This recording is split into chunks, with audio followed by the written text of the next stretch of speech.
আবার ওই কালো গিলাফ দেখলে, মদিনার ওই সবুজ গম্বুজ দেখলে কলিজা ঠান্ডা হয়ে যাবে, চোখ সুখ পাবে, চোখের তৃপ্তি হবে, দেখার মজা মিলবে। আল্লাহ কোরআনে বলছেন ইয়াশহাদু মানাফিআ লাহুম। আল্লাহকে যদি জিজ্ঞেস করে বান্দা কেন আমি হজে যাব, আল্লাহ বলে আয়েশা দেখো, লিয়াশহাদু, সে যেন আয়েশা দেখে।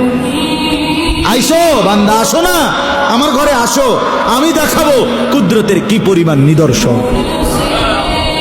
দেখবা কদম কদম, পরতে পরতে আমার নিদর্শন, আমার ঘর দেখবা, আমার কালো গিলাফ দেখবা, হাজরে আসওয়াদ দেখবা, আমার ঘরের দরজা দেখবা, মাকামে ইব্রাহিম দেখবা, জমজম দেখবা, সাফা মারওয়ায় ঘুরবা, মিনায় যাবা, আরাফায় যাবা, মুজদালিফায় যাবা, আমি তোমারে ঘুরাবো, ঘুরাইতে ঘুরাইতে গুনাহ মাফ করে একদম মায়ের পেটে নতুন বাচ্চা বের হয় যেভাবে, নিষ্পাপ বানায় দেবো।